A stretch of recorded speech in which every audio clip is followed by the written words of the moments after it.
Yeah. Thanks. Yeah, go. Hello everybody. Welcome to Radio Sophia. Radio Sophia is a virtual platform for discussions on socio-economic and political issues. It aims to bridge the gap between academicians and non-academicians through mutual sharing of knowledge and experiences. I am Kranti Nanduri, a PhD student at IIM Calcutta and one of the coordinators of Radio Sophia. And today I am very glad to invite some of the young and emerging research scholars working on agrarian issues of India and also join them in a panel discussion on the overarching theme, putting farmers' protests in context, agrarian reforms, and beyond. So, this broad theme is divided into three sub themes to cover different aspects of the ongoing protests, and each sub theme will be discussed by two panelists. So, the format we have decided is that there will be a lead speaker and there will be a moderator in each panel. So the moderator will introduce the top sub theme, and the speaker will speak for around 8 to 10 minutes, and there'll be a conversation between the two of them. So once we finish all three sub themes, then the floor will be open for a question answer session and a general discussion. So the first sub theme is farmers protest MSP and Mandi system, the Punjab story. It will be discussed by Shreya Sinha and Gaurav Vansal. So Shreya is currently a postdoctoral researcher in the Department of Geography, University of Cambridge. She has a PhD in development studies from SOAS University of London, and she's also an alumnus of TIS Mumbai. So Shreya primarily researches the political economy of development and agrarian change in India, and the main focus of her work is Punjab. She is also the book reviews editor of the Journal of Agrarian Change. Gaurav is a PhD candidate at the University of East Anglia in Norwich, UK. He has an MPhil from IIT Mumbai and a master's in economics from University of Hyderabad. And his current research interests include agrarian political economy, poverty and development, and accumulation processes in rural India. And the second sub theme is, does MSP reach all farmers? New farm acts and implications for prices. And it will be discussed by Raya and myself. So Raya is a final year student, PhD student at Center for the Study of Regional Development in Jawaharlal Nehru University, New Delhi. Her PhD thesis focuses on the agrarian dynamics and organization of production in West Bengal. She completed her MPhil on economic sustenance of farmers in India based on the household level data of large official agricultural household survey in India. And myself, just to even out the panel, I am performing the dual duties of being a moderator and a panelist. And I primarily work on the area of informality, and I study the non-agrarian informality through the lens of agrarian change. And I completed my master's, integrated master's in economics from University of Hyderabad. And the next topic, sub-theme is Electricity Amendment Bill 2020. Why is it a part of farmers' protest? And that will be discussed by Juhi Chatterjee and Soham Bhattacharya. So Juhi is pursuing PhD from TIS, and she is currently also working as a research fellow with NIAS Bangalore. Her primary research interests are impacts of energy transitions and energy policy in India. Soham is a research scholar at the Economic Analysis Unit of Indian Statistical Institute, Bangalore Center. His primary research interest lies in agrarian studies with a special focus on agricultural tenancy in rural India. And I'm very glad that all of you have agreed. So, welcome everybody once again. And without wasting much time, let us quickly jump to the first sub theme. And Shreya and Gaurav, the stage is all yours. Thank you, Kranti, for the introduction and for inviting me on the panel. I'm really glad to be here. I'll try to first contextualize the theme, and then I'll have Shreya take the stage and take us through the Punjab story. So, about the ongoing protest, one of the popular parallels have been drawn to the massive farmer mobilizations that happened in the 80s and the 90s. The current protests, although are very significantly different and in multitude of ways, a lot has changed in the last 30 years or so, including the socio-economic and political equations.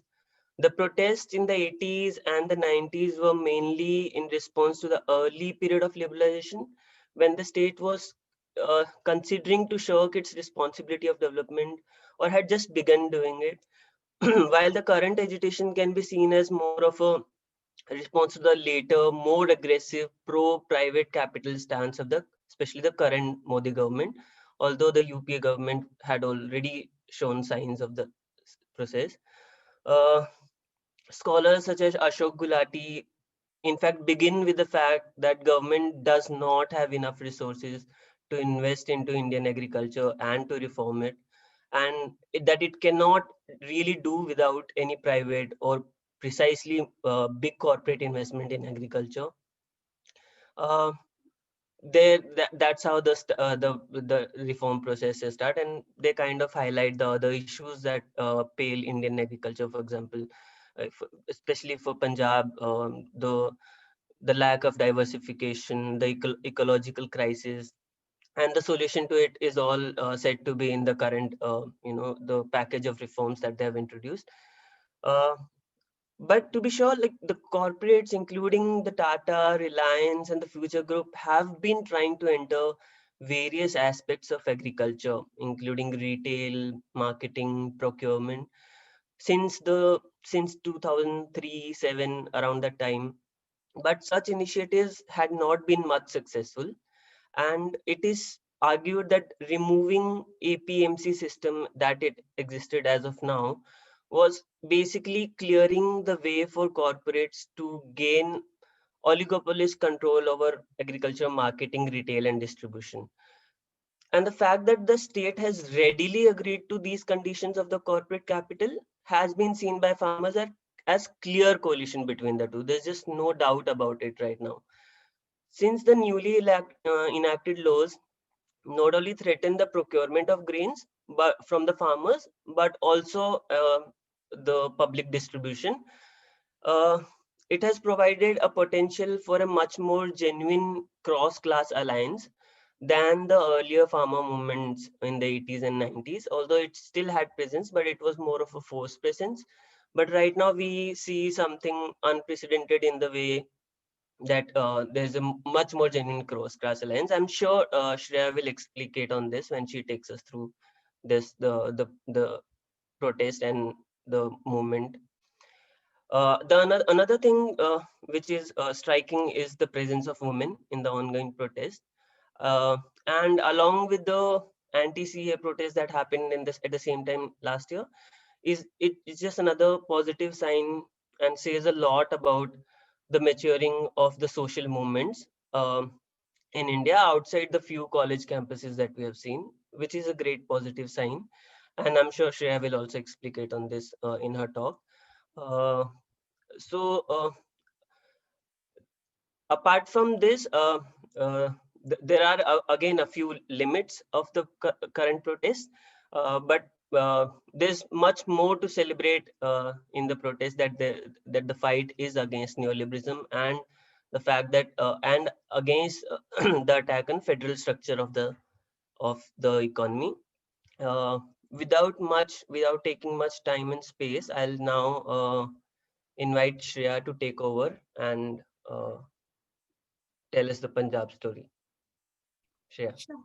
Thanks, Gaurav, for setting out that context, and thanks also to Kranti and to Radio Sophia for having me here. In keeping, I mean, I'm probably going to touch upon a lot of the things that Gaurav has mentioned already, but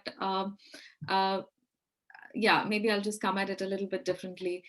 So in keeping with the title of this segment, which is on the Punjab story, MSP and the Mandi, if anyone in the audience still doesn't know what the Mandi system is, I'm just going to start from there and kind of navigate my talk through that. So what is in fact the Mandi system? Well, as it stands, what it means is that farmers in Punjab can get will bring their paddy and wheat to the APMC or the Mandi yard, where they will get it to the shop of a commission agent. The commission agent would then facilitate the sale of the crop to a buyer, which in the case of wheat and paddy is predominantly the state in the form of the Food Corporation of India or other kinds of procurement agencies. The minimum support price is administered very, very efficiently through the system. So regardless of what class of farmer you are, more or less you would manage to get MSP or a price that is very, very close to the MSP. And I say very, very close because there are certain quality standards that need to be followed, and if it doesn't meet the quality standards, you could have these small price cuts, but they're actually not that significant, or at least not as significant for farmers. They still, as long as it's close enough, it works, and most people still get the MSP anyway. So of course, as you can see, this is a system that doesn't actually work in the rest of the country. I think over the years, in different ways, as the procurement system has become decentralized, it does actually work in different ways in different parts of the country. So for example, Chhattisgarh has all this procurement of rice, which is done in a very decentralized way. So there are actually states other than Punjab and Haryana where some of this, procurement does happen at MSP for specific crops. But, largely the mandi story is a Punjab, Haryana, Western UP story.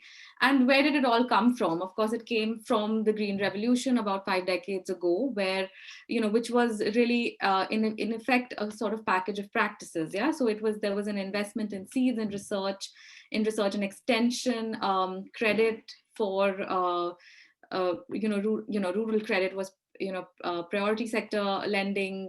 There was investment in irrigation, of course. There was a lot of investment in setting up the Food Corporation of India, enabling the procurement and then redistributing it into food deficit areas. So you're actually speaking about the origins of the system actually rest in a moment where state funding was considered legitimate and state investment in the economy was considered legitimate, and the state was not a bad word.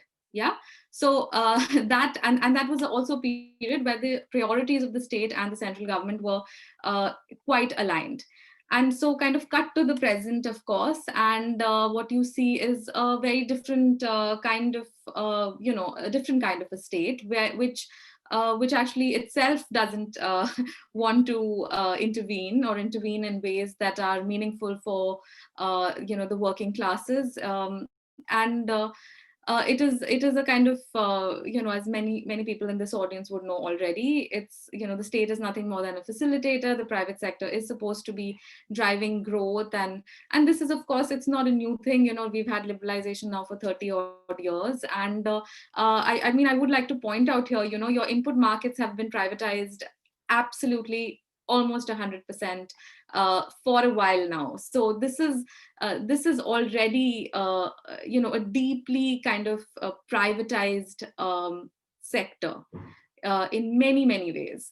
Okay, and so of course the central government, of course, is totally wedded to this ideology. I think I would be giving too much credit to state governments if I said that actually or state governments, just by virtue of being state governments, are not actually wedded to this ideology. But I think what is truer is probably that they have greater political compulsions to actually speak to the needs of the people. They are, in the end, the government that actually delivers, so they're kind of a little bit more wedded to region specific demands of the people. And here, of course, in Punjab, that's why you see the kind of cross-cutting political support for the sort of protests that are going on.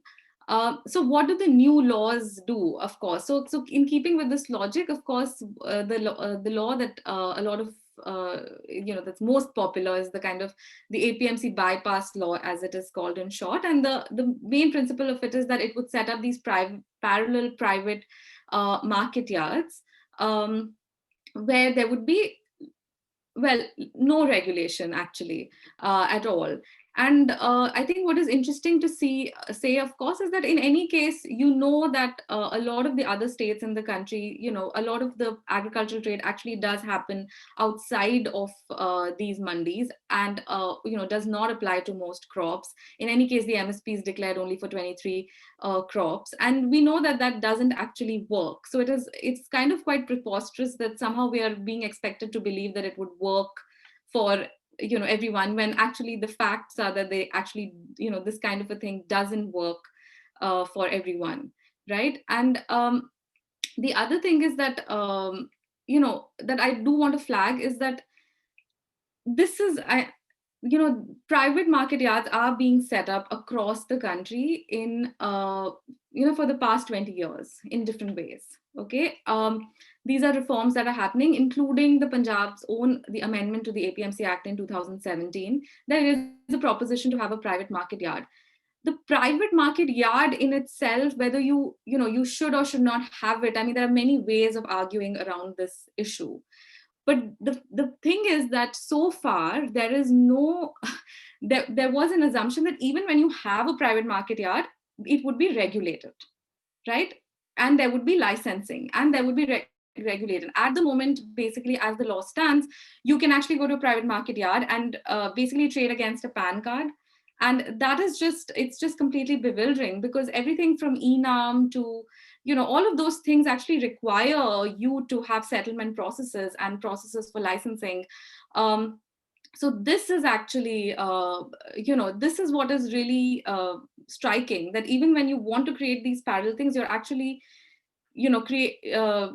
basically just opting for complete deregulation rather than working for, just thinking through any kind of, there's no sort of pretense of regulation even. And I mean, that's what is amazing. And it will, as I think, Meghla Krishnamurthy has written somewhere, which is that it'll basically invisibilize agricultural trade.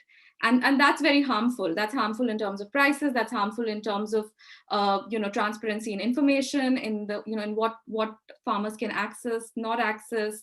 So those are problems. And of course, when you have, if you're trying to replace a system as robust and kind of well-oiled as the Mandi system with something that is completely fragmented and, deregulated in that way, you're going to have a problem. And, a lot of people can, and that's why you see the kind of opposition as you see in Punjab and Haryana, because they can see what they have to lose, right?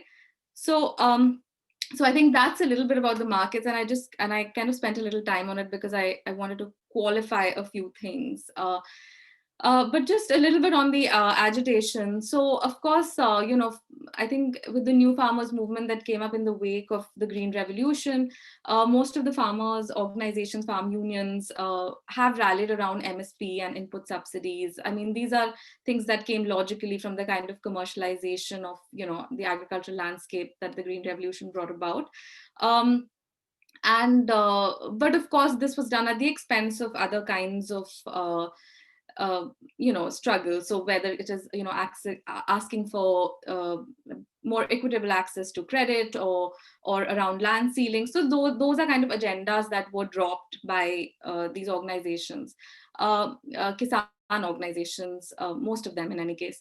So, but however, you see, by the time, by the 90s, by the mid 90s, you were already in the throes of a sort of crisis as far as the Green Revolution technologies were concerned. Yields were stagnant, and that kind of prepared the ground for a more sort of cross-cutting mobilization, across caste and class, with some more left-leaning progressive organizations really drawing on these sort of common interests, material interests, to and using specific issues to mobilize and bring different groups together who are divided by caste and class. So, bringing small holding Jats together with landless Dalits. So, for example, asking for compensation for landless Dalits even when land is acquired, and these are things that have now, I mean, this is happening in 2020, but I mean, you have to understand that this is kind of the ground for this has actually been laid over 2 decades now. So it shouldn't, if you think of it in that way, it shouldn't come as such a, I mean, it's a pleasant surprise, but it shouldn't be so, if you think from the ground up, actually for them, this is just a culmination of something that they've been working towards, and, things that they've been working politically on the ground for a long time. And so it's not a sudden thing if you look at it from that side, and, and not from the outside. Of course, I mean, I'm quite aware of time, but, yeah, I mean, women have been mobilized. Maybe, Gaurav can ask me a question, but I just want to say that, it's, a lot of, there is such a centrality of the Mandi system in Punjab. And I don't by any means feel that, this particular protest is going to resolve all kinds of contradictions. I'm extremely averse to projecting all kinds of utopian, dreams onto movements. But I think definitely tells you about, the fact that people have across ideological and political spectrum, professional life in the state have come together, should tell you something about how important the Mandi system really is for the kind of economy and the politics and the social constitution of the state. So I'll stop here. Yeah, thanks. You're on mute, Gaurav. Sorry. Defining statement of 2020. Yeah. Yeah. Yeah. Go on. Thank you, Shreya, for this interesting talk. Kranti, do we have time for a short conversation, or should we Yes, just yes, you move? have 7 more minutes. So Oh, you can go on okay. up to 6:30 and then, yeah. Right. Okay, cool. So, right. Like you mentioned, it's a very important point that the fact that the cross-class alliance, the cross-caste alliance that have been built in this current protest is not a surprising thing if for someone who has been studying the region for some time. And I think you are the best person to speak on this because you've been doing some research on Punjab for long.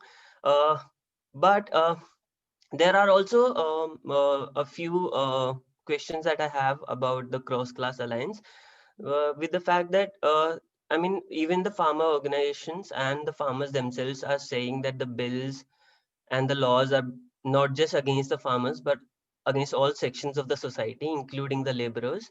And the laboring organizations have also said that the laws, when they destroy the mandi system, which is also a significant source of employment for them, as well as the destruction of the PDI system, will adversely affect their material conditions. But it also remains a fact that these demands and these narratives about concerning the agricultural laborers and the farm laborers and workers who work in mandi system have not become the mainstream in the protest, in the ongoing agitation. They have not, these demands, these narratives have not received center stage in the protest. Doesn't that make the current protest farmer protest, despite there being a wider social base of protesters? Yeah, absolutely. I agree with you. I think in terms of its discourse and the idiom, and I think it's also a strategic choice to, so I think it's definitely predominantly a Kisan agitation. Yeah, it is a farmer agitation. And it is a farmer agitation that has been able to take along some workers' interests. Okay, and some organizations are obviously more proactive in terms of involving and building solidarities with farm labor organizations, and vice versa. There are some farm labor organizations that see value in being associated or like in supporting this cause. Okay, so I mean, I'm absolutely with you, and you can see that in all sorts of, the idioms, the kind of the speeches, the I mean, not that I expect everyone here to understand Punjabi, or but in the kind of the imagery, the the, yeah, I mean, so it is definitely this kind of image, or this kind of brave Jat Sikh, that is, and so this kind of constant juxtaposition with what happened with Banda Bahadur. And so I mean, those are kind of discourses and imageries of protest, which any protest will always have, any movement will have all the time. But it's telling, and I think you're definitely right, it's mainly a Kisan project. But I think it is, uh, to the extent that they have been able to take some farm worker interests along, and there is an effort to articulate it. I think that's very, very important. And I think it's something that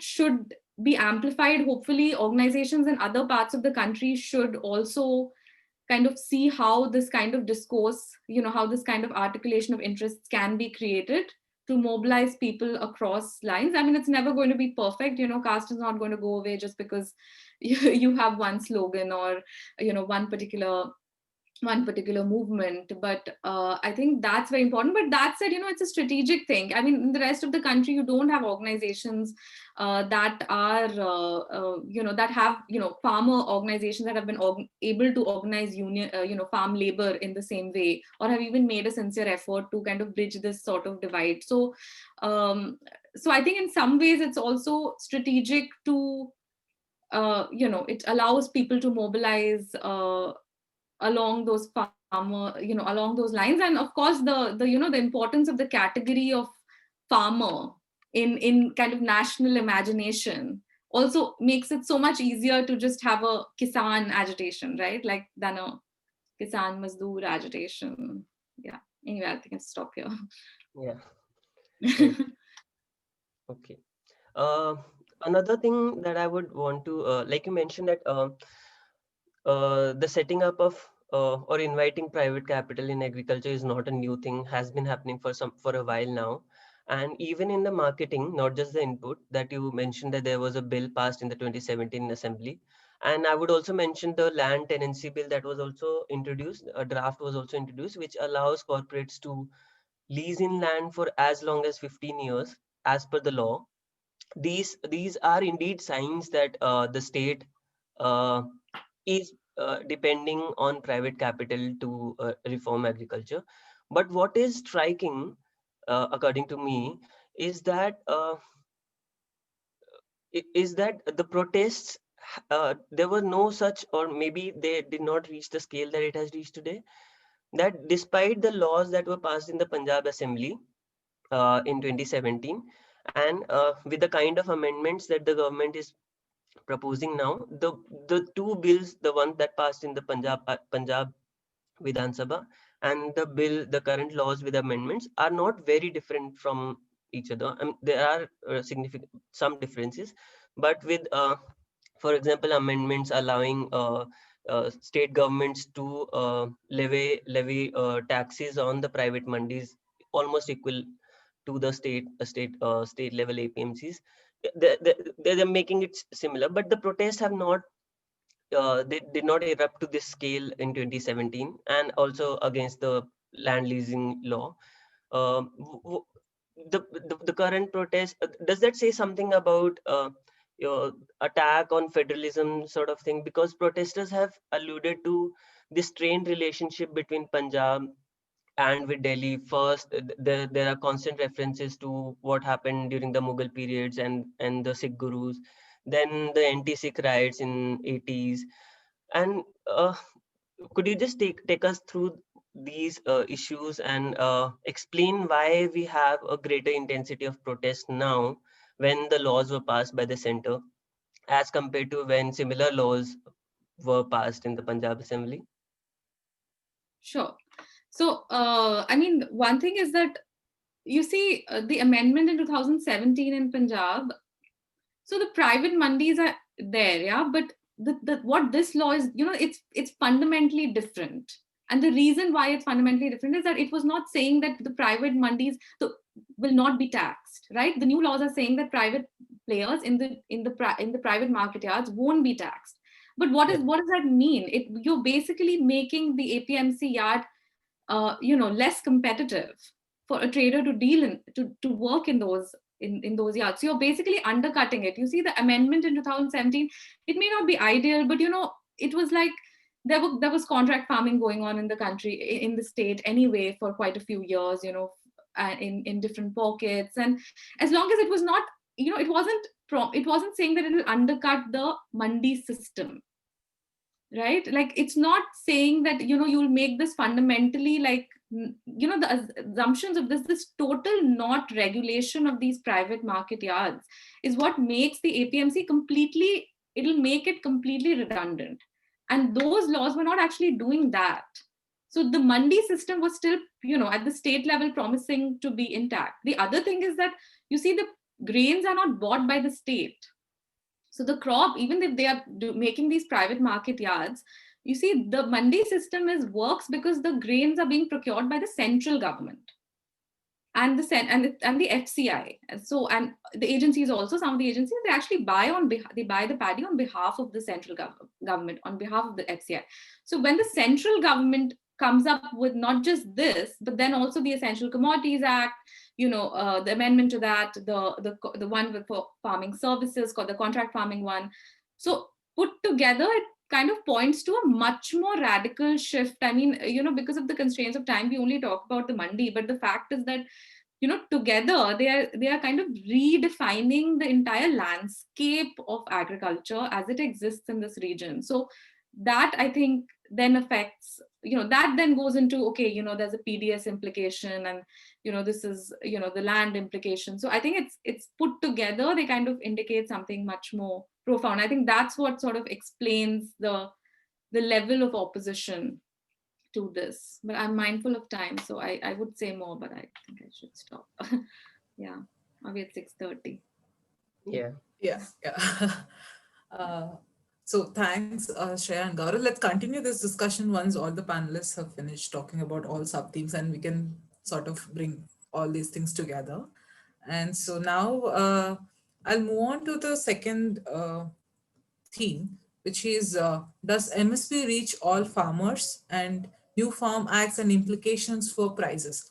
So as we all know, the NDA government in its manifesto before elections in 2019 promised to double farmers' income by 2022 and raise the MSP by 1.5 times the cost of production of crops in the 2018-19 budget.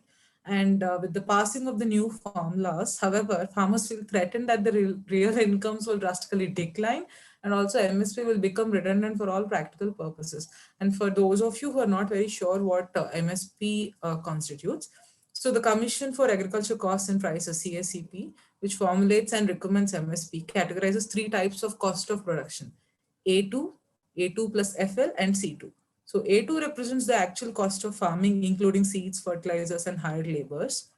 And A2 plus FL represents family laborers in addition to A2. And C2 represents the cost of land rentals or interest or invested capital in addition to A2 plus FL. So almost 16 agriculture universities and institutions based in 19 states collect this data from 10 farms of different sizes every day to ascertain this data related to the cost of production. So now we are seeing with the protests at the Delhi border escalating that there are so many narratives and counter narratives circulating in the media about who benefits from this MSP. So there is it only farmers from Punjab and Haryana who benefit, and what is happening to the other states? Or is it only large farmers that benefit at the cost of small farmers due to MSP? There is also this another very important debate that's going on among the academicians and policymakers, that what is the role of MSP on prices in the economy, right? And will MSP create price distortions in the market? And what will happen to the market efficiency, or what will happen to the fiscal deficit and inflation in Indian economy if procurement is assured at MSP for almost all the crops? And so to address these issues in some detail and discuss pros and cons about MSP, which is particularly nowhere mentioned in the three formulas, yet it became cornerstone of the farmers' negotiations with the government. So let me quickly invite Raya Das. Raya? Yeah. Yeah. Hi, everyone. Thank you, Kranti, and the Radio Sophia for organizing this meeting on the ongoing farmer protest, and also, evaluate these farm policies based on our field experience and also data and report which are available. So if you allow me, can I please share my screen? Hi, Kranti, you are muted, I guess. Yeah, sorry. Himadri, can you make Raya host for a while? Yeah, you can share the screen, Raya, now. Yeah, thank you.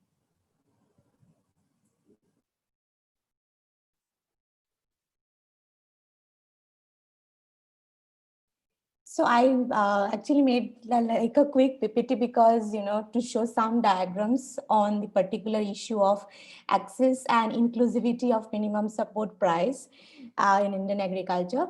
To start with, I just want to talk about the the intention of this policy is, of course, to increase the realization of price by farmers.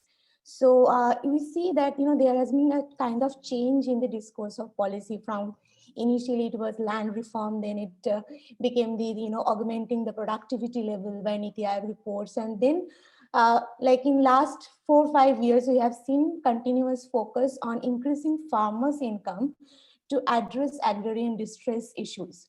So if we see that, like, what are the major determinants, it's not an exhaustive chart, there are many other indicators, but first one is cost of cultivation, which is the primary base of MSP. So cost of cultivation is basically, it is very different across crops and across regions. And, it also depends on, how much labor dependency and the crop has, and also, the composition across the crops, and also the productivity of the region and the post-harvest cost and the finally the output price. If we see the MSP, what does it? It approves it ensures it acts as a floor price to over 50% of cost of cultivation, to ensure that farmer get a right price for their produce. And what it does in output market, it creates it creates kind of a safety net that they don't be forced for distress sale. So that is the basic objective of minimum support price. And it also was developed to check a kind of a check for the exploitation by the private traders, because and also the accessibility issues, because if we see that for the APMC mandis across regions of India, one major thing is the transportation. So because initially it was supposed to cover the transportation cost also, minimum support price. So there are so many indicators within the minimum support price to address the socioeconomic differences among the farmers, and also kind of create an inclusive development. And so this new Farm Acts, we all know about the detail of it, but just to give a highlight on for the audience. The first one is Farmers Produce Trade Commerce Bill, which allows the interstate trading. The second one, which is the major focus for this presentation of mine, so that is this Price Assurance and Farm Service Bill, which also promotes the contract farming, and with an intention of increasing farmers' income.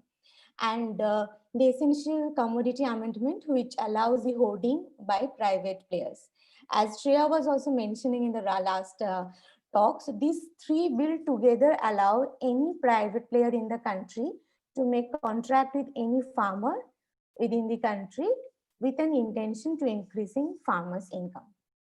So if you see that though the protest is happening in Punjab and Haryana, it's not that only these two states where where the MSP system was operating and APMC mandis were there. They're especially after this decentralized procurement scheme of in 1997. So there are many states where market expansion happened, like Chhattisgarh, Madhya Pradesh. These places people are selling at to APMC at MSP, or they are also getting some incentives for their produce.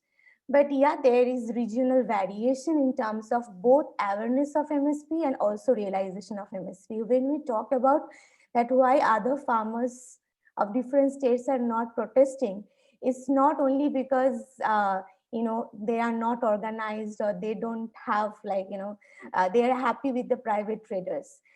From my field experience, I can say that my field is in Bengal. So in last year, if paddy was sold at APMC 70 rupees per kg, they sold to private traders at 9 rupees, 10 rupees per kg. So there is a price difference, and those who are able to sell at APMC, they realize better price and they are very happy about it.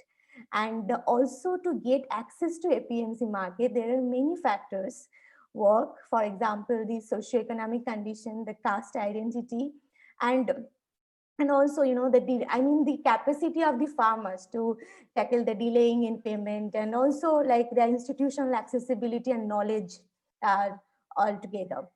And if you see the procurement, situation of our country as of like, it's a old data 2012-13. So you see there is a regional variation, but with um, with the increase in central Indian states and northwestern states to be particular. As like I was also discussing it with Kranti regarding the marketing rate, like selling rate at APMC and market private traders. You will see that for like for the marginal and small farmers, they are selling to this private traders at a lower price compared to APMC. So those who are able to sold their produce to APMC, they are getting better price compared to those who are selling at private traders. So that itself, like, dismantle the argument that small and marginal farmers are not, like they're not beneficial of APMC market. So let's talk about the, like, do I have 5 minutes of time, Kranti? Yes, please go ahead. Yeah. Yeah. So this is the implication. What are the implications for prices of this Farm Act? So first of all, like there is no direct discussion on MSP, but somehow the farmers had the fear that if the trading outside APMC is allowed, then maybe the system will collapse eventually, and maybe they will be at the mercy of private traders. First of all, you shouldn't look at the entire process like in an individual manner, because capitalization and also commercialization and investment of MNCs, these are kind of like at least global south-wise it is happening. So India is just a part of it. So there, why it is important to have MSP, it also allows the private traders to get an idea of the market, and also protects the farmers, that if the MSP exists, it doesn't mean that the private traders cannot come into the competition. So it even like if we are talking about the deregulating market, we should first think about why it was regulated at the first place. So it was regulated because of like to increase the transparency in the market, to create a kind of ecosystem with fair competitive competition, and also that private players like come into these, maybe the market years, get the infrastructure. In any region, if a private mandi has to be developed, there will be some cost, and that cost has to be covered by the private traders by taxes only. So anything can't be free, like free trading, the way it is like conceptualizing from these policies, free trading doesn't happen in that manner. If you want a kind of a village nodal point to where private traders will come from different region, and maybe this and farmers will go to sell their produce, there should be some basic infrastructure, and also some maintenance are part of it. So that is nothing, I think that won't be much different from APMC, but a new form of privatized mandi. So yeah. And thirdly, that there is a kind of like this very important discussion which is like for many days in among economists, that is price acreage response. Like what happens is that, for example, in Bengal, PepsiCo is there. So if some year they face market glut in potato market, so in Jyoti variety, maybe the price crashes to 2 rupees per kg. So they go to PepsiCo, they increase their acreage under PepsiCo. Again, at maybe the next year, they don't get the Jyoti performs well and they get a good price. Then what happens is with contract farming, they change their area under cultivation so quickly by year. So that also creates many ecological hazard for that region. And also, like in terms of contract farming, if I say its impact on prices, yes, it's correct that maybe in some contracts, and for example, PepsiCo, the farmers get a kind of assurance and they get the price before the harvesting. So that somehow protects him from the market glut. But if you see the consequent and negative part of it, that is the gradation issues, and also that that they can't even use the excess produce which are not taken by the company because of the gradation issues. So, and in case of like India, why we had always the debate of farm size productivity and small farmers are in advantageous position, because they were using home saved seeds. They're using like their farm inputs were like from some maybe some like organic manuring and all these things. So if you are getting into contract farming, so then the agent will instruct you, or there will be some conditions around which input to use and which pesticide to use, that eventually increase the cost of cultivation. And then the farmer will become the laborer on their own land. So it's good if contract farming is coming and trying to increase the farmer's income, but the contracts have to be monitored by by the state agencies. And also I guess MSP in any time, in any case, it will act and kind of ensure price and floor price to set for even for contract farming. And last is the hoarding and seasonality of price. We know that what is the market volatility of onion, potato per se. So you will see that the farmers who have the more hoarding capacity, even among the farmers who have the who are the like who can hoard their produce, they sell their produce pre-harvest or like mid months. And the farmers who are like a marginal and small farmers who doesn't have the capacity to hold their produce, they're forced to distress it, and just after the harvest they sell their produce. So I think the focus of the agricultural price policy today should address the seasonality of price, should ensure that the farmer get the right price for their cost of production, and also invest in market infrastructure. So that's my take for this evaluation of policies. Thank you. Thank you, Raya. Actually, it's been quite exhaustive, and I'm very glad that you could show us some of the figures which clearly establish that MSP is not just about Punjab and Haryana, and whereas other states are also very much receiving the benefit. And even one of the recent articles by Ritika Kera Sudhanarayan shows that the story that, okay, Punjab and Haryana are the only benefiters is sort of thing of the past.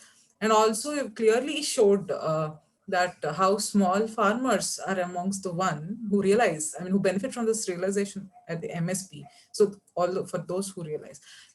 Now that we were talking about how flexibly or how farmers are shifting between crops the moment private contract farming or anything sort of coming. So there's this one argument that I've been reading, which is called the MSP trap.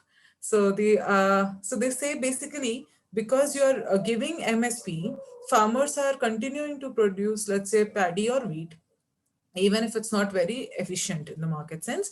And so there's this excess production, which is also leading some sort of to price fall.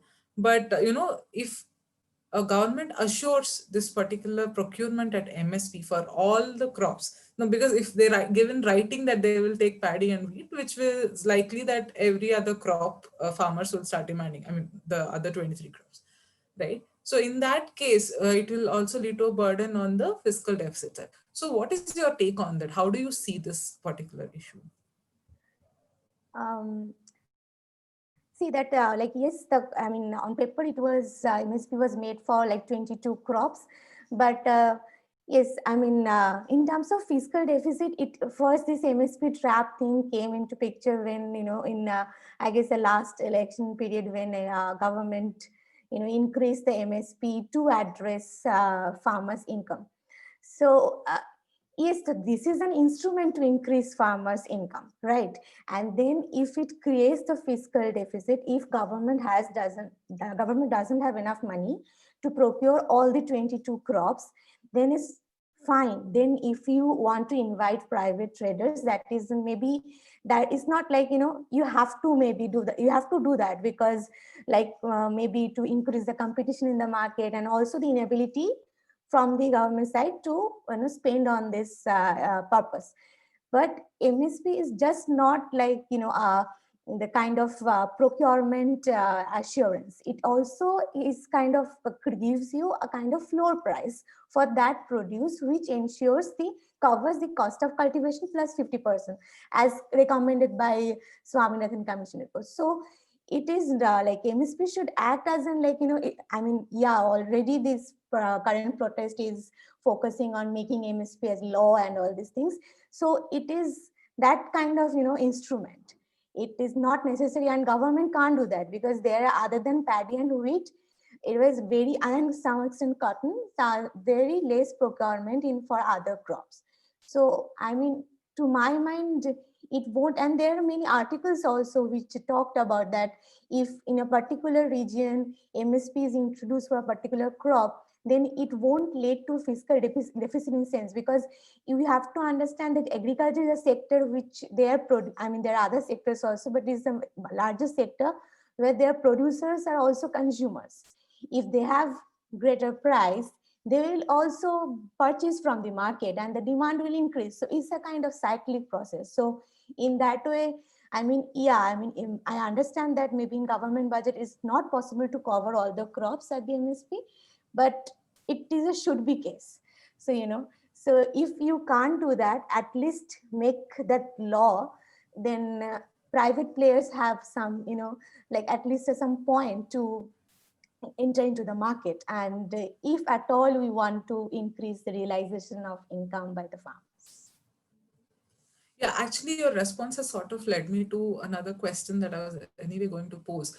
Because see, the MSP, like India being a heavily agrarian economy still, where a lot of people are producers, but also most of us are consumers of food grain, and especially even the peasants, or the farmers are also. So, and when we think about this terms of trade, so argument, the moment we talk about MSP, so increasing the MSP, people argue that it will lead to inflation, because if you look at the CPI, Consumer Price Index, almost 45% weightage is given for the food products.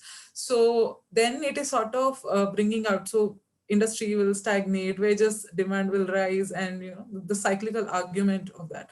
So what do you think about this thing? So is it good for economy in terms of the entire macro economy taking together to increase the MSP? I mean, to my mind, like, as you correctly said, that, yeah, it may happen, it will lead to inflation and the cycle approach may be right. But to my mind, this addressing agrarian distress issues and this, the inflation in the economy, I see both together. Because if you want to address, I mean, see, farmer suicide is a very, very small thing. I mean, it's just an intensive manifestation of agrarian distress.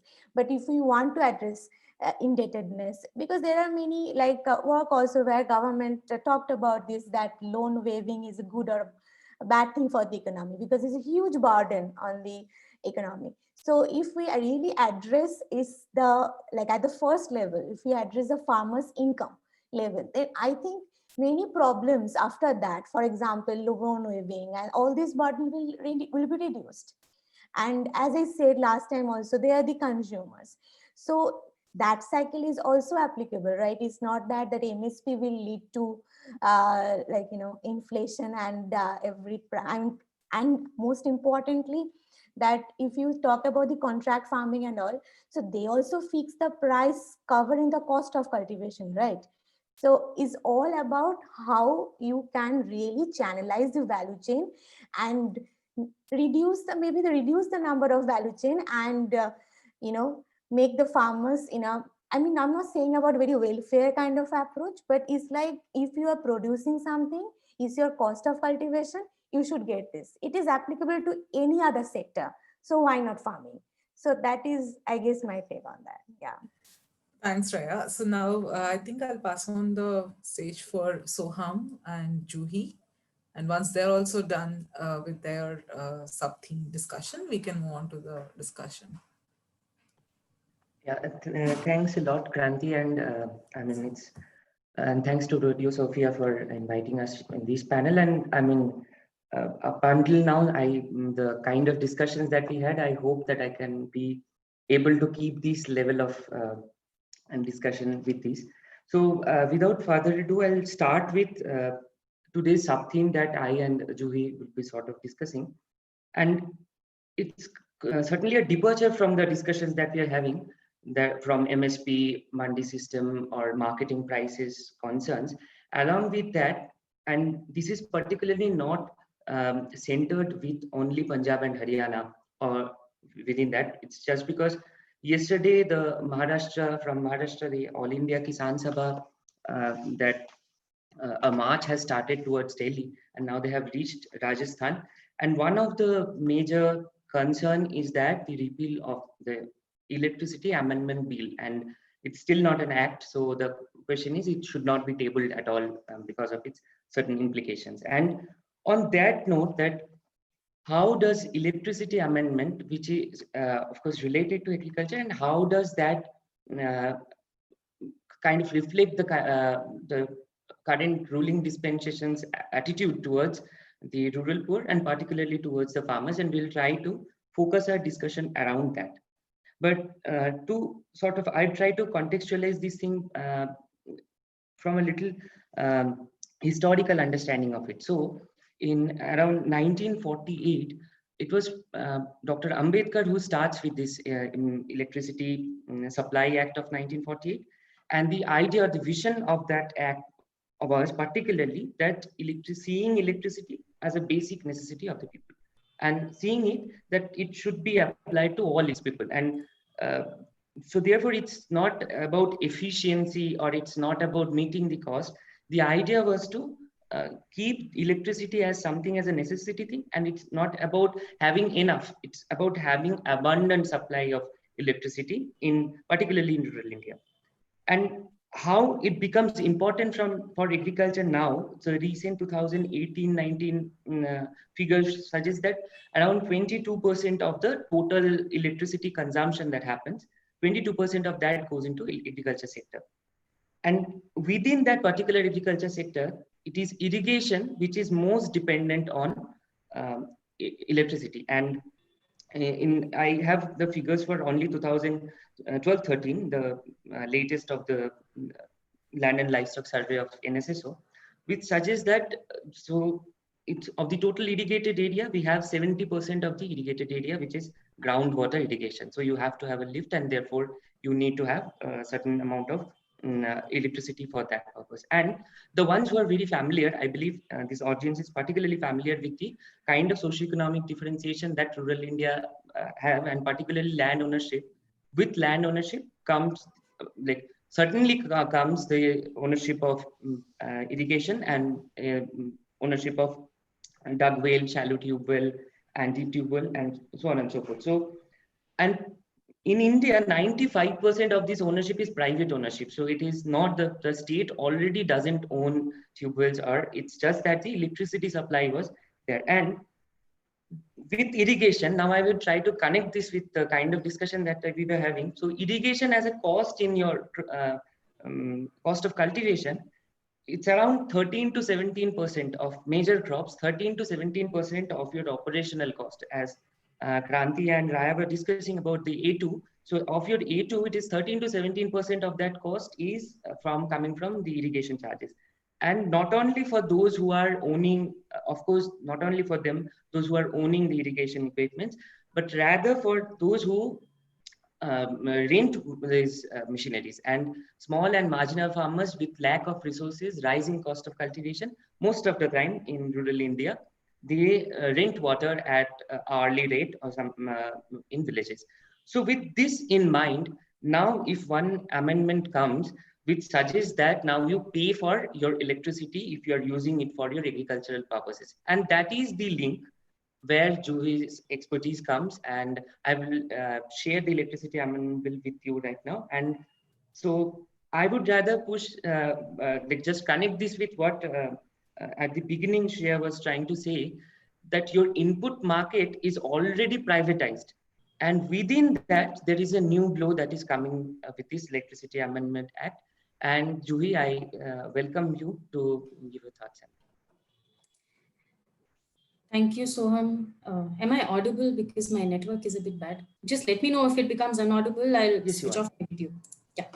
Okay. So thank you, Soham, for that introduction and for setting the context very well for me to begin. So thank you, Radio Sophia. Thank you, Kranti, for inviting me for this discussion today. And thank you all of you for joining in for this discussion. So as Soham mentioned, and as Shreya had also hinted earlier, most of the input market and most of the inputs are already highly subsidized. Electricity till now was, in some parts, it had also started getting privatized, but was majorly, and especially in states like Punjab, Haryana, it was still centrally owned and it is still free to a certain extent. But now with the amendment to the Electricity Act that is being suggested with this new bill, that is at a danger. So first of all, let me begin, although Soham shed some light on it. Let me just begin by setting some context for what the Electricity Act is and the electricity amendments are. So before I move on to the specific issues with the electricity bill, amendment bill, so as Soham mentioned, the Electricity Supply Act was enacted in 1948 by Dr. B.R. Ambedkar, where he actually he and the council provided the responsibility of creating electricity infrastructure and expanding accessibility of electricity as well as energy provision. The responsibility was given to the state utilities or the state DISCOMs, which are basically nodal agencies of the state governments. So therefore, the task of ensuring affordability, growth of the power sector, development of new infrastructure, all rested with the state governments. So in 2003, after the NDA, the first term of the NDA came into power, the Electricity Act of 2003 was passed, which actually consolidated a lot of structural reforms which were already happening post-liberalization. And it implemented this act, which actually led to the unbundling of the power sector, wherein the power sector was actually distributed into three components: generation, transmission, and distribution. And so we'll focus more on the distribution part today, but essentially since then, not just the NDA, but even the successive governments, UPA as well has tried to, there has always been talk of privatizing electricity and bringing in more private players into the market. But most of these attempts have sort of failed miserably. So power generation to a certain extent has been delicensed after the Electricity Act of 2003, and there is increasing private sector investment and private companies entering the market now, especially more so in the renewable energy sector, where about 80% of the investment is made by the private sector. But distribution still remains completely ignored by the private sector and still falls largely on the government. And wherever there has been some distribution which has been privatized and has mainly been handed over to large private capital like the Tatas, the Adanis, the Reliance, and mostly these three. And this has also been done mostly in bigger tier 1 towns. It's not been done in smaller towns, first of all, because it's not been profitable there. And more so, it's only been concentrated in the urban segment. The rural segment has not really been privatized at all. So Orissa was the only state which actually tried privatizing both the urban and the rural segments together, but that again failed quite badly. And since then, the private sector has not really gotten into the rural market till now.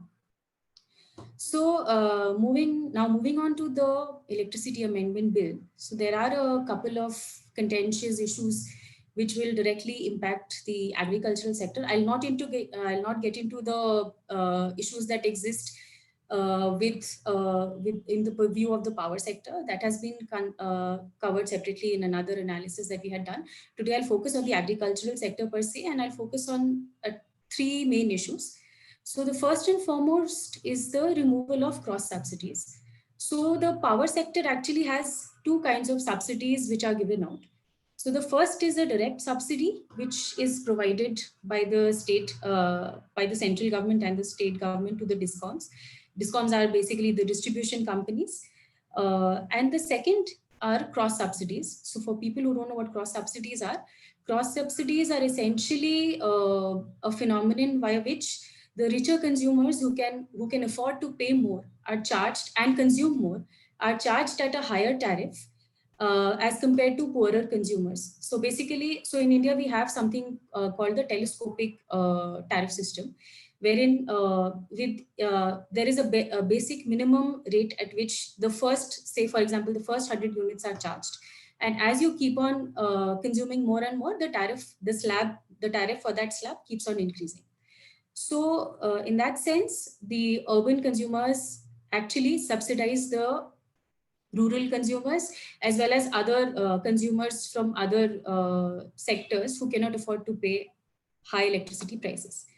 So the proposed amendment actually seeks to remove all these cross subsidies and makes and actually proposes that all the consumers should be made to pay the actual cost of supply, or what is called the cost to serve to the consumer, which will basically be determined by the regulator for each state. So each state has its own regulatory authority or commission, and the tariffs are mostly decided by the regulatory commission or the regulatory authority of that state. So the Electricity Amendment Bill suggests that we should do away with cross subsidies and we should let the regulator decide what regulator. So first of all, you make all the consumers pay however much it charges, however much it actually costs to provide them the supply. And then after that, based on the discretion of the regulatory authority, it can be decided by different state governments who or what classes of consumers will then actually be provided some benefits in the form of direct subsidies post the enactment, if the Electricity Amendment Bill gets enacted. Sorry, 1 second. I'll just switch off my video because it's saying, yeah, am I audible? Yes, Juhi, you are. Yeah. Okay, sorry. Yeah, so I'll just continue. So as I was saying, the proposed amendment will actually remove all cross subsidies and make all consumers pay the actual cost of supply. And obviously, as you will be able to surmise, the farmers and rural consumers will actually pay the highest prices for electricity, as the cost of supply to extend the grid till rural areas is significantly higher as compared to urban consumers, mainly because you require longer distribution and transmission lines, you require certain step-down transformers, and various other, there are other grid losses, and hence the cost becomes higher. And you can also take a guess as to who will pay the lowest price for electricity. It will obviously be larger enterprises, urban consumers, because it will be cheaper to provide them with electricity. So as Soham mentioned, the agricultural sector actually accounts for about 22.4% of the total electricity sales in the country. And the average cost of supply in 2018-19 was rupees 6.13. So if we were to make the farmers pay that cost, it would entail an additional burden of 1,32,000 crores from agricultural consumers alone. And this is only the average cost of supply, which is a little less than the cost to serve. So if you actually start charging the cost to serve, which includes a few more components, it will be even higher for rural areas. So the proposed bill would therefore add a burden of an upwards of rupees 1 lakh crores on the farmers and the agricultural sector alone. So while the government and the Electricity Amendment Bill has said that a portion of this may be reimbursed by the state governments to the identified beneficiaries, so there are a lot of issues that still exist in terms of how you identify those beneficiaries and how that disbursal of money will be made. Which brings me to the next issue at hand, which is basically related to the working of the direct beneficiary transfer mechanism.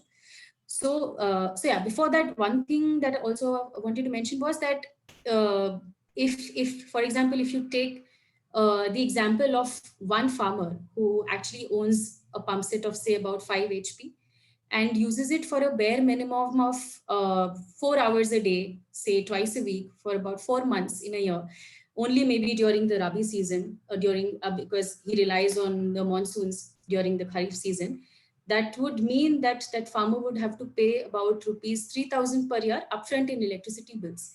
This actually constitutes, especially in states like Punjab, Haryana, Andhra Pradesh, which actually provide free power to a certain extent. This would constitute a direct increase of about 500% in the cost of irrigation as compared to the current average costs that are paid out by farmers.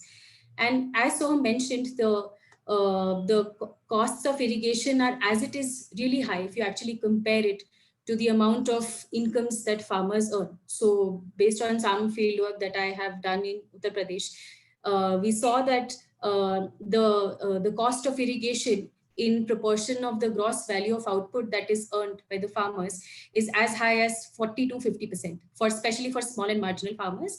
Whereas for larger farmers, it's a little less, at say about 15 to 20%. So, so this is only, it will only cost 3,000 rupees for using it only in one season. So as you move on to higher water use, or in areas where there are erratic rains, you would need larger pump sets, and hence you will require more water and more electricity. And this would substantially also keep increasing your costs. So yeah, the following issue that results from this is that since the government is saying that it would reimburse some amount of that money, some or a major amount of that money through the direct benefit transfer scheme, we have already seen from the experiences in certain other sectors where it has been enacted that it runs into a lot of problems. So the first problem that exists is actually the identification of beneficiaries.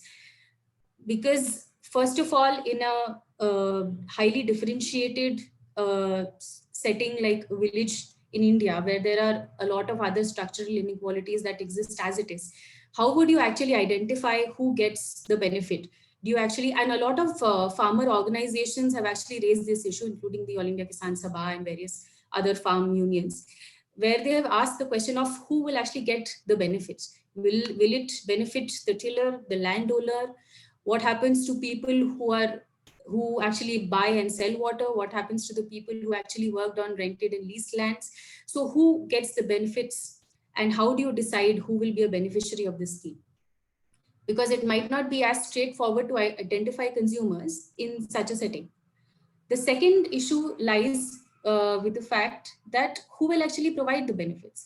So in the power sector currently, and even for the past, I think about 10 to 20 years, they have already been highly cash strapped. They are already in huge debts. So from where will they actually get the money to provide the benefits of the DBT scheme?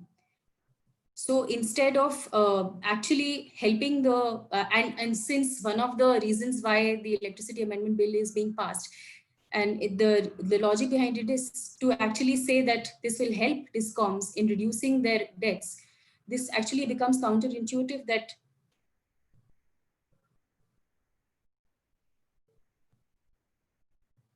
to expect the state governments to foot both the subsidy and cross subsidies directly and immediately is completely infeasible and impractical. Hello, was I audible? I think there was a break. Yeah, for a little bit we lost your audio. Okay, am I audible now? Yeah, you are. Okay, thank you. So yeah, then I'll continue to the last point that I wanted to make, which was basically that, and related to the direct benefit transfer scheme, before I move on, the other thing to mention is since we are all in the academic sector, we know how untimely the dispersal of money from the central government to the state government in terms of scholarships has actually been. So the same issues will actually persist in the agricultural sector as well. So the government is actually expecting the farmers to pay their costs upfront, but you don't know when the money for the reimbursement will actually reach them, or whether it will actually reach them. Then going on to the last point, which I wanted to make, and it's connected to the point that Raya was also making, is the fact that, or the argument that is made, that the rich peasants are actually the people who benefit mostly from such subsidies, and very little actually goes on to the small and marginal peasants.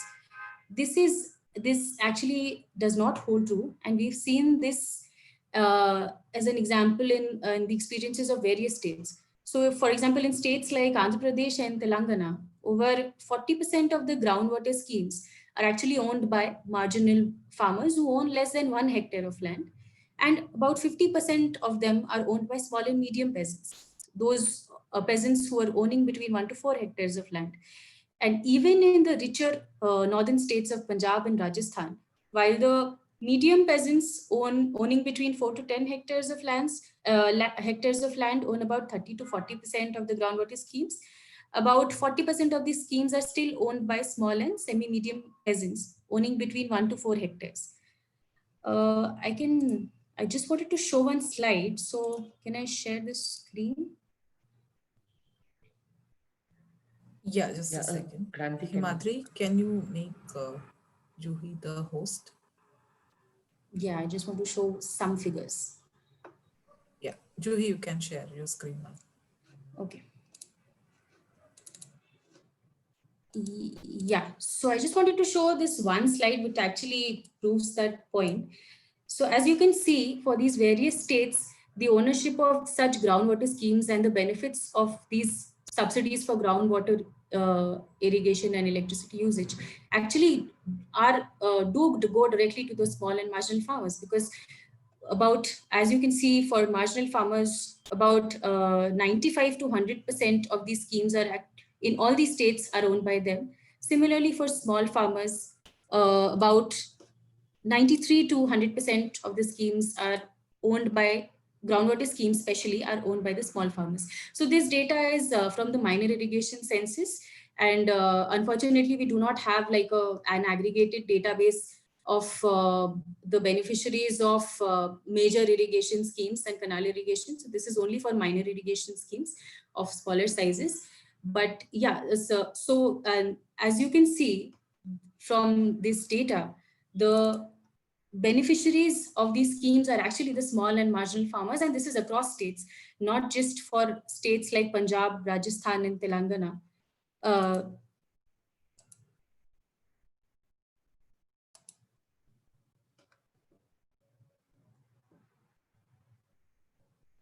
Hello? Yes, we can hear. Juhi, you can cut. Yeah, sorry. Yeah, sorry, I was a bit cut off. But yeah, so the other point that I wanted to make was that when it comes to groundwater irrigation and the benefits of groundwater irrigation, we can actually see that in all states, be it the richer northern states of Punjab, Haryana, and other fairly big states like Maharashtra, Karnataka, and even Andhra Pradesh and Telangana, most of these schemes are groundwater schemes are actually owned by the small and marginal farmers.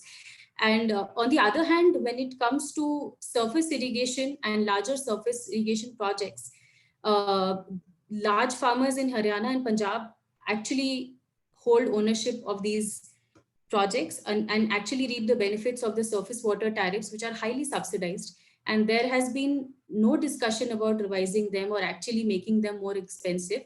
Whereas on the other hand, when you can see that most of your agricultural consumers are actually dependent on groundwater irrigation, the government is actually doing the opposite of what it should and is making groundwater irrigation more and more expensive. And to a certain point, if this electricity amendment bill will be enacted, it will become unaffordable for the small and marginal farmers to actually access groundwater irrigation. And till now, since the DISCOMs and since the control of the payments and collection and disbursement was in the hands of the state utilities and state DISCOMs, since they were from the area and they actually know the needs and the capacities and capabilities of the people living in their areas, they actually do not most of the state DISCOMs actually are not bothered about the payments, collecting payments from the agricultural sector. But if you bring in private capital and large private entities into the market, they will actually, so for example, if an agricultural consumer defaults beyond 2 to 3 months, they will actually end up cutting the electricity connection, and hence the farmer will actually lose a very critical input to agriculture, which is electricity. So yeah, on that note, I will just like to conclude by saying that the removal of cross subsidies is actually a very highly and the enactment of, if this bill gets enacted, it will actually hamper, instead of doubling the incomes of farmers, it will actually impact them in a cross subsidies are a way of ensuring equitable distribution and some sort of distributive justice. And hence, till the point the consumers build their competencies to pay the actual costs of supply, the cost subsidies should exist. And you can actually talk about gradual removal of cross subsidies, but it is a political impossibility to actually get rid of them in one go, like the Electricity Amendment Bill is suggesting. So yeah, with that, I would stop. And yeah, Soham, if you have any Thanks, questions. Juhi. Thanks. It was a brilliant discussion. I and, hope I was audible most of the time. Yeah, you were. So I won't take much time because it's also time that we open the floor for other questions. It's as you have already pointed out, the fallacious claims of doubling farmers' income, while at the same time like removing the APMC Mandi system, not providing the MSP, and now bringing a bill which increases the cost of cultivation by increasing the cost of electricity. So quickly, if you can just take us through that, how probable or how possible is it that with APMC Mandi or with the other farm acts, we see a certain monopoly or oligopoly of groups entering into the agricultural produce market, the possibility of it, at least the discussion around it. How probable would you think that the larger corporate capital would eventually, if enacted, would eventually come into the power sector, and particularly for the rural scenario? Yeah, so that has already started happening. So now, for example, and that has already been tried. So for example, in Uttar Pradesh, we now see, even in the areas where I went to do fieldwork, we now see not just electricity is being handed out to Adani, and also gas. For example, gas pipelines are being set up by Reliance and Adani in smaller rural pockets. And there was in UP, for example, there was a lot of, they tried to privatize the DISCOM there, and actually the workers' unions, the DISCOM workers, all of them collectively protested against it, and they were actually successful in stopping it. So, and there are various other experiences from the past where we have seen private investment fail. For example, this was a few years back, but there is a case of Enron, which was a private entity which actually came into the market and in Maharashtra was handed over distribution in certain areas, and it completely failed because firstly, the Enron was not able to recover the costs from the agricultural consumers, and hence it did not make any profits, and so it shut off and handed over the distribution and the licenses back to the government. So for private capital to enter the market and increase, the argument is that it will come and increase the investment and bring in reforms both in the agricultural sector as well as in the power sector. But at the same time, private capital till now has not really gone into the rural sector for a reason, which is that they have known and they have seen from past experiences that they are not able to recover the costs because farmers, especially small and marginal farmers, do not have the capability to pay. So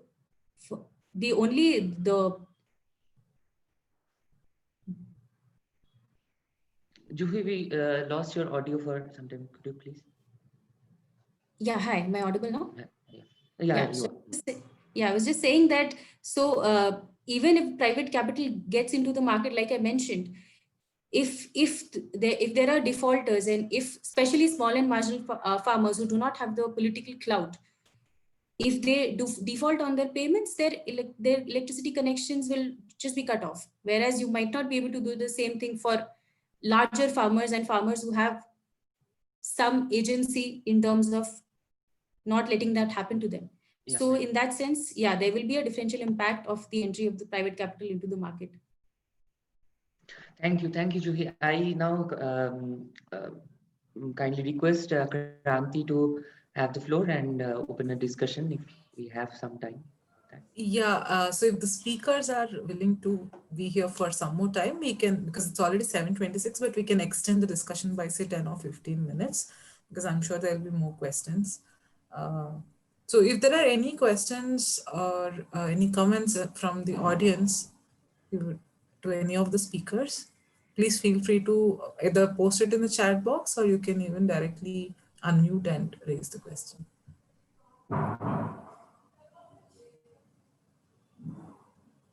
Meanwhile, if any of the moderators or any of the panelists have questions to the other panelists, or please feel free to. I have a question. Hello. Hi, yeah, Disha. Huh. I'm Zishan? I'm not. Yes. Yes, you're audible. My question is that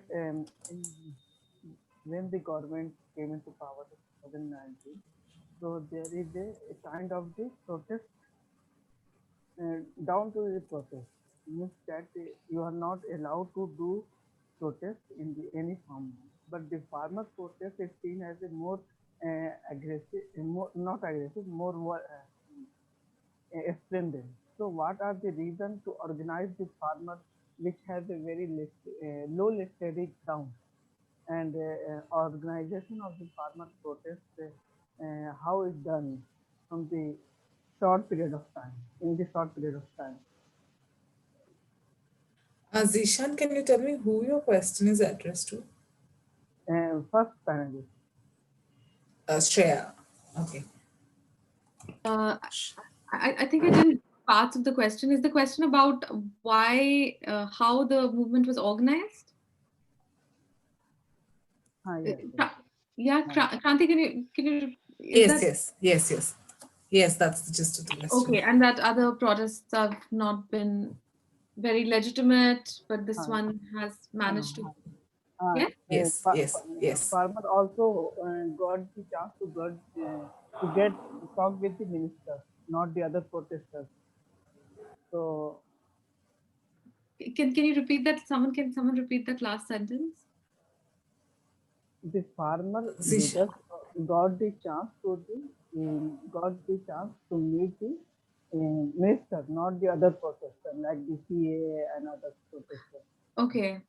I think it's kind of a juxtaposition between this protest and other protests. So I think just for starters, thank you for your question, Zishan. I think the first thing is that well, I think within Punjab itself, they've been organizing since June. Actually, some of the organizations already started, mobilizing and slowly mobilizing since June. As far as I know, people have been, even through even when all these lockdown phases were happening, I knew of activists who were going to villages every day, mobilizing. People. So this is not a sudden thing. It's not the one, when they started moving to Delhi, that was not the first time that they came together. There was a lot of planning and organization. I think at the national level, in any case, I think for a few years, some of the organizations have come together. So it is a coming together of many different things. There's a lot of strategic planning within the unions as well, because they are very organized in terms. Some of the unions are very organized in terms of having the cadre and the kind of discipline they have with the cadre, and they've been able to communicate and really, mobilize people locally for that. So I think that's the sort of Punjab level story, and I think nationally it kind of draws on some of the organizations that had already come together over the last few years. I think your question about why the farmers have been able to do this and not, well, not not the way the CAA protesters. I mean, it's very hard to vilify farmers. I think in the sense that I mean, there've been so many attempts already. I think a lot has to do with the kind of, like I said, I think I was also saying earlier, it's the way the farmers, the category of the farmer is associated with the national imagination. There is something really about that discourse, very hard to vilify it. Yeah, like even the like most bigoted people will kind of turn around and say, okay, yeah, but you know, farmer growing food, like you know, so this is something, you know, we can't really challenge or vilify in the way that you can with other categories. It's also come, I think, movements in general. I think most any social movement, any political movement, they kind of gain traction because of, you know, there's contingency. There are particular historical moments. Many things come together, and that has kind of worked, I think, in terms of making this one at least sustain for this long, and I think it'll last for a bit longer. And there's something to be said also, by the way, very I don't want to take a lot of time, also about the resources that can be gathered, you know, mustered by landed groups, and particularly landed groups in, you know, in the heart of the Green Revolution, so to say. Okay, I'll stop. Thanks, Shreya. So now we have another question from Himadri. So in current Kharif season till December 11th, procurement of paddy from Punjab is at 55% of total. States like West Bengal, Andhra Pradesh, Uttar Pradesh, leading producers of rice, are significant laggards. Wonder why there is always an inverse relationship between procurement and production. Himadri, who is this question addressed to? I mean, I'm sure either Shreya or Raya can talk about it. Okay. Maybe Raya should take it, actually. Yeah, yeah. I have something to add. I will. Yeah, I guess, Raya. I mean, I don't think that there is kind of inverse relationship as like in a statistical sense of procurement and production. See, I guess it depends on the historicity of the act and also the implementation of part of it. Like after Green Revolution, when it was a kind of state-sponsored, you know, paddy wheat, especially wheat production, then government took a role to, you know, procure that part also. But if you see in eastern states and also Andhra Pradesh, they're big consumers of rice. So traditionally, there was not that much of, you know, selling rice. It was basically for home consumption. It's like for last 10 years, they're selling it in the commercialization happened. They're using a high yield variety. And also there are different parts of Bengal. Like, I mean, I can't talk much regional structure of Andhra Pradesh, but in Bengal, there still the paddy is only for the consumption level. But yeah, saying so is, I guess, is very much of like, you know, regional, regional lack of regional inclusivity for the APMC Act, because really there are many, I mean, as per the NCF commission also, like it was suggested, I guess, the radius in the 5 kilometers of radius, there should be one APMC market, but it is very less for saying Andhra Pradesh or Bengal. So that's why the procurement is less. I don't think there is kind of an inverse relation, but yeah, it's a regional distribution. I mean, that is very much of sad story, but yeah, that's true. Yeah, I think, Raya, so that also is shown in your paper, even when you're presenting. So the lack of access and lack of awareness, lack of access to these procurement centers, and also lack of awareness about MSP. I must say, Kranti, that just interrupting you, like when I did this analysis from NSS 2012-13, I did the secondary, then I saw that maybe the awareness is less. But when I went to villages, then I got they're aware about the MSP, but just they don't have the access to sell to APMC. Maybe they don't have card. Maybe maybe the quality of the produce is not good enough to sell at APMC. Maybe they have high transportation cost to go to APMC. All these factors are more important, I guess. Yeah. I don't see any questions from the audience, but just to sort of bring this entire discussion to one point. So, and it's an open question to all the panelists and the moderators. So do you guys think that instead of bringing in reforms which will dilute the practical importance of APMC or MSP, is it more required to ensure MSP, legalize MSP, and to actually, even among the states, other states which are not very active in terms of APMCs, is it important to increase the number of procurement centers? Would that make any difference? Would it solve or would it at least address some of the key issues of the agrarian distress in India? Okay, so shall I, like anybody, Soham, would you like to share your views on this? I think that notion is already set, that why MSP is important and why floor price is important. That is already set. So, and the demand to legalize it is, of course, there is of course some point to it. But essentially, we have to remember that there are certain things that MSP can't control. That increasing cost of cultivation is the reason MSP is revised, and the sources of this increasing cost of cultivation comes from there's a certain lags that our Indian agriculture is already affected by. So I think beyond reforms means we have to understand what are the sources through which these cost of cultivations are increasing and where state could intervene in that, rather than taking away the already existing system, which at least provides some price realization to farmers. And I would definitely, so it's again, Shreya's work would be that in Punjab, she has already argued that for the last few decades, why is it important to understand that the growth of the agriculture is also dependent on the realization of prices through this marketing system? It's no more that we have reached to a certain point where that productivity, yield sort of boost is no more coming, at least for these certain crops. And so those kind of questions that are needed to be addressed through this reform, and definitely not by diluting the existing MSP system, rather by probing more detailed into this cost of cultivation. So Shay, if you have something as a rejoinder. Yeah, and thanks so much for also referring to my work. I just want to say that actually, if you don't mind, I'm also going to take the question by Himadri in the chat. Yes, please. Yes. Just very briefly. So just on your question, I think what I want to say is that, you know what, I think this kind of pro and anti, this is like, you know, it's not very productive. Okay. You can't, of course, you should not undermine the APMC system. There is a need for regulation. There's a need for better regulation.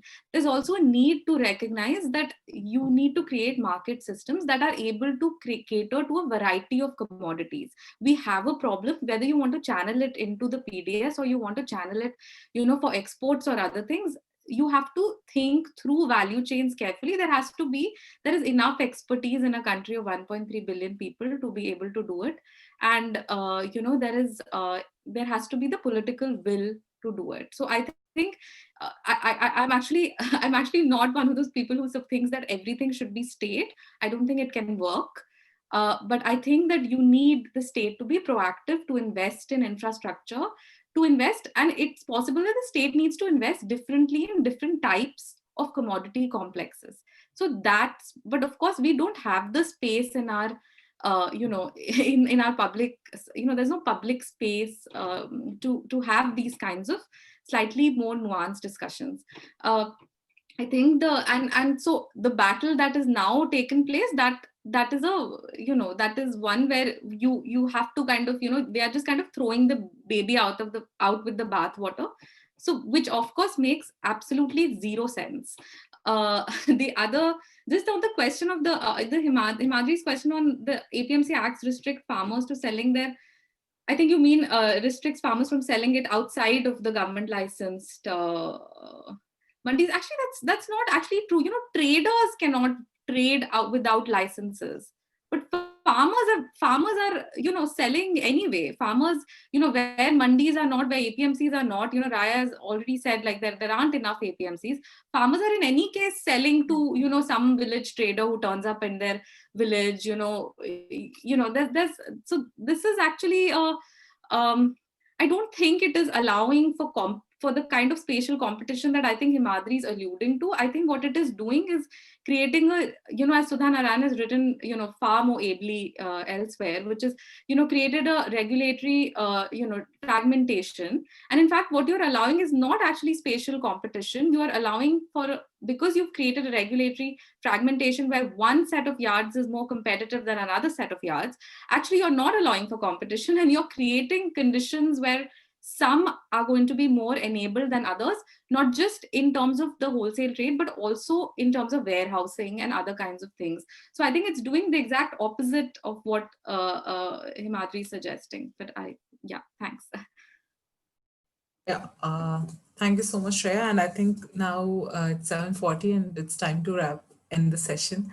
I'm sure, all of you had such incredible points to make, and each of your work in itself can be, a series of lectures. But the purpose of the session is just to sort of quickly introduce to the audience as to what are the various aspects that one should be aware of in terms of the ongoing protests. So thank you very much for joining Radio Sophia and spending your valuable time with us. Thank you, everyone. Thank you. Thank you, Pranti. Thank you so much. Thank you. Thank you. Thanks, Nadi. And I just want to say, if Himadri has some questions, he can mail to us. We can have a discussion. His last In some chats, we can discuss on it later. Thank you. Sure. Thank you, Fran. Thank you, Shreya. Thank you. Bye. Himadri, you can end the meeting. Yeah.